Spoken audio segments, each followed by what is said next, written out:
All right, so we have one, two, three, four, five videos left of the series that I've been doing, and then we jump into actual work series. Don't worry, the work series is not going to be done today, but I'm going to make sure all of this is actually done today.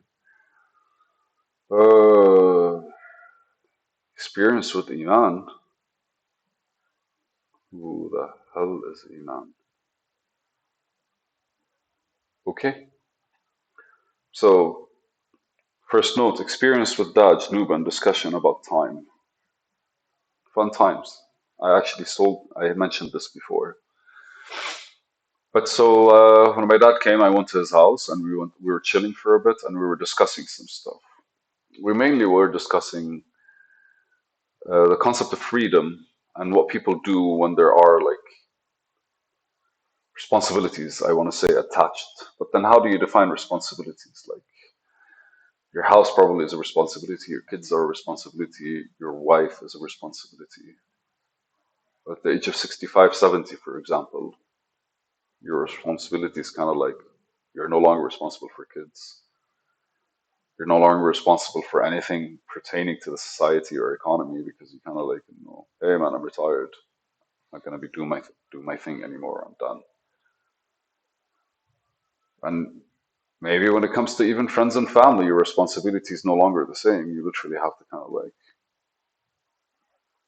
create some form of like separation because ultimately the freedom that you would want, especially after you've like lived a life and completed a life, would be something you would want to share with people that want it. And if people don't want it, it doesn't necessarily mean you don't want to have that experience. So that was like the conversation mainly. And ideally, how to kind of like not offend people around you that kind of want you to be there, but are not necessarily doing anything worth doing. Most people in the old age want to chill. My dad wants to literally like just go across Europe and hitchhike and all that good stuff. Fun times. But anyway, so I crashed over, woke up in the morning, did my workout, did my things, and we ended up driving all the way to south of Lebanon. That same day, man, a small skirmish happened at the border. We didn't care. We went and we had lunch. But since then till now, things have escalated pretty quickly. And it's been a bit dramatic. But on our way there, we talked about random things. Way too random. But after food and eating, our energy was very depleted. So our minds only went into the things that are interesting. And one thing he talked to me about, he was like, it's fascinating how old structures like the pyramids, Angkor Wat, Angkor Wat, I think. No, Angkor. Fuck, man. Sorry, my God. But how old are like monolithic fucking structures were so precisely kind of like designed. And we started discussing that beauty and how basically whether there are aliens or not. So my when I started asking him about our history and how far behind do we actually know it and understand it, his response was 12,000 years, the first ice age, or the last ice age that kind of like froze the Earth for like 2,000 something years. And it's funny because even though it was an ice age, like there was a segment of the Earth that was very much not really icy. There were segments probably of the Earth that were not really icy. The more scientific they study the ice ages, the more they kind of like point at the fact that it was just the North and South Pole were just very much full of a lot of ice. And ultimately, the weather was cold, but the rest of the world had land. At least that's the last ice age we had. And the idea behind it is like, as the weather like rose, if you take basically a whole bowl of ice that's surrounded by ice, So water melts at the center and then basically floats all the way out until it finally like starts trickling down. So the idea behind it is the fact that the entirety of North America, especially like what are they called, the valleys, the Grand Canyon and shit like this, were caused by like a humongous river that just flushed from the ice caps basically breaking and all the water inside being released at once, which raises sea levels and all bridges in between stuff. Anyways, so there is that history. But what about before that? What if before the ice age we actually existed as people and the ice age kind of like stressed us to a point that made us shrink back, or some calamity happened that allowed us all to kind of like a big part of the earth to kind of like die? It was like one random meteor can literally, and there has been like actual science to prove that like we have been targeted by 15 to 30 cataclysmic events over the past 150,000 years. So I wouldn't want to be under the assumption that human beings existed only a couple of thousand years ago, or maybe even 12,000 years ago. I really think we existed for a long period of time. And if you could just imagine how far we have gone over the past like 500 years, then one can only imagine where how far we'll be going the next 100, 200 years and what we can be accomplishing. Again, the idea behind that is him discussing some alien technology. And then with a straight face, I look at him and go like, if you consider how life evolved on Earth, how can we actually separate ourselves from life and look at our civilization as something completely separate than the whole organism that is the planet? Because Earth existed without life until some meteor brought water, or some meteor brought some, like, what's it called? Some meteor brought some,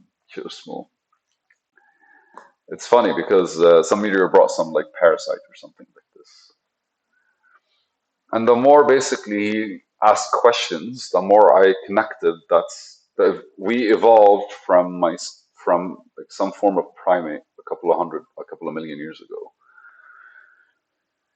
But before that, I think we probably evolved from an aquatic animal a couple of million years ago. Scientifically, we're only mammals. Us and dolphins and whales are the ones that are born with blubber around us to protect us from the cold. So that is a statement that says that we are more aquatic animals than we are land animals. Maybe we're truly one of the people that kind of like evolved into this planet. Uh, but then before that, 650 million years ago, we split from mycelium, from fungus, and we started evolving the way basically fungus continued evolving as fungus, and we kind of split from them. And before that, all of us split from like a fucking amoeba, single cellular organisms. And before that, nothing was there. So planet Earth, and when people call it Mother Earth, it makes a lot more sense because we are literally the life on this planet. There is no my life, your life, his life, their life. There's life, and we are part of it. And then there is basically everything else, which is not life. And everything else that's not life is basically modified. I don't know, man. It just feels like everything about planet Earth is designed to kill us, not support us. So life in general is always kind of like fighting the planet, but it's always evolving with the planet and kind of like adjusting to it. It is very funny when you start looking at it from the space, actually, from how space actually operates and the vacuum it exists in. And I read somewhere that it's actually nitrogen that space exists in, but once you freeze nitrogen, it becomes very much in a liquid state. It allows for things to happen differently. I don't know, something about their buoyancy. That's something maybe I should research. But everything about Earth basically is challenging life. Volcanoes, uh, typhoons, storms, thunderstorms, But anything, man. Just like in general, it's super fucking raw. It's beautiful. And then when I looked at him and I was like, if you were to consider the planet before life existed on it, then we are the actual aliens. And if anything, the way we approach civilization should show you a certain level of consciousness. And the way we actually improve and the way we understand and the way we process things should actually show you that we have a history that's very much futuristic. And I say that like that's my next video, like stay put. Our history is very futuristic because at one point we were there and then it got destroyed. Or for some fucking reason it got destroyed. And then as a species, what did we do? We started from scratch and we evolved thinking it's the natural way of things. And whether it is consciousness that's coming back into reality or whether it's just how people kind of like handle things. What do I need to do to survive? When I don't have to survive as much anymore, I start thinking of things and being more creative. When I become more creative, I create more drama sometimes, like, you know? And it's just basically the psychological challenge that we always kind of like come to terms with. And ultimately finding a way to kind of like express ourselves and understand what's happening around us every single time until something changes it or resets us to zero. Just like the fucking Matrix. That was intense. Thank you. Time. Before I end this, or should I just end this? There's an episode in True Detective. I don't know if anyone's watched it, but the man smiles before being shot in the head. He was a horrible person. I'm glad they killed him in the actual series. But he smiles before being shot in the head and makes a statement. Time is a flat surface. And it makes, and it's not about who he is and what it is. It's just the fact that if you think of time other than linear, then everything that's happened or is happening or will happen is always on a point in time. And basically, our interaction is always kind of like going towards something and it has to go through something else to reach it. So I'm going to elaborate on this in the next video. Thank you.